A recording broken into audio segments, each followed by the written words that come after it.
जय हिंद दोस्तों, practical astrology में आपका स्वागत है। मैं हूं अविनाश और आज इस वीडियो हम बात करेंगे आपकी जन्म कुंडली का नवमेश पहले भाव से लेकर 12 भाव तक बैठने पर क्या क्या फल देता है। इससे पहले हमने अपने चैनल पे लग्नेश का विभिन्न 12 भावों में फल, द्वितीय यानी दूसरे भाव का विभिन्न 12 भावों में फल, इस तरह से हमने लग्नेश से लेकर अष्टमेश तक, यानी ये पहले भाव होता है, दूसरा तीसरा, इस तरह से अष्टमेश तक, यानी कि लग्नेश का विभिन्न 12 भावों में फल से लेकर अष्टमेश का विभिन्न या 12 भावों में फल की वीडियो हमने बना रखी है। आप चैनल की प्लेलिस्ट में जाकर देख सकते हैं। और यदि आप चैनल पर पहली बार आए हैं, नए आए हैं, पहली बार आप हमारी वीडियो देख रहे हैं, तो आप हमारे चैनल पर जाइए। वहां पे आपको एक से एक बढ़िया ज्योतिष की ज्ञानवर्धक वीडियो आपको देखने को मिलेंगी। तो आज अब बात करते हैं हम नवमेश के बारे में। भाग्य, आपकी जन्म कुंडली का सबसे ज्यादा महत्वपूर्ण भाव जो होता है वो कुंडली का नवम स्थान होता है। जो आपका नवम भाव होता है, इसमें कोई भी अंक हो सकता है आपकी कुंडली का। ये पहला भाव होता है जो दिखाता है आप अपने कर्मों से तरक्की करेंगे, आप अपने मेहनत से आप सफलता प्राप्त करेंगे। लेकिन ये कुंडली का नवम स्थान होता है, भाग्य स्थान होता है। और ये आप मान के चलिए कि जीवन में मिलने वाले सभी सुख दुख, सफलता असफलता, सब कुछ आपके भाग्य के अधीन है।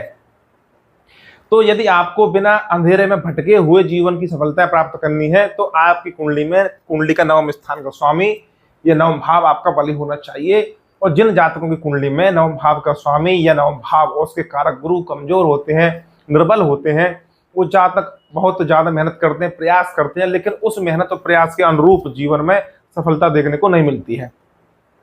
तो कह सकते हैं कि आपको जीवन में सफलता के लिए आपका भाग्य स्थान बली होना चाहिए। सब कुछ भाग्य के अधीन है और ये शास्त्र सम्मत बात है और मेरे अनुभव पे भी खरी है।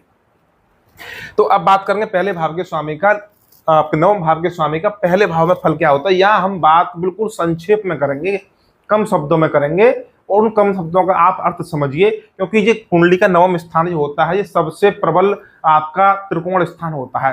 एक पंचम भाव होता है, वो भी त्रिकोण भाव माना जाता है, और नवम स्थान है पंचम से भी ज्यादा प्रबल बली आपका त्रिकोण भाव नवम स्थान होता है।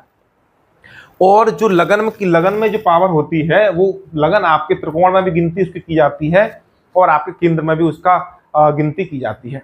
तो जब आपके नवम भाव का स्वामी पहले भाव में बैठेगा, तो पहला भाव होता है निज का, खुद का, अपन आत्म का होता है, सेल्फ का होता है। खुद का प्रतिनिधित्व आपका पहला भाव करता है। तो जब नवम स्थान का स्वामी पहले भाव में बैठेगा तो दिखाएगा कि जातक आपका, क्योंकि नवम भाव होता है आपके धर्म का, नवम भाव होता है आपके पिता का, नवम भाव होता है आपके भाग्य का, आपके आध्यात्मिक यात्राओं का, आपके आध्यात्म का भाव होता है, आपके गुरुओं का भाव होता है नवम स्थान। ये उसके आपके मुख्य कारक होते हैं। इसके साथ ये आपके पिता का भाव होता है और इसके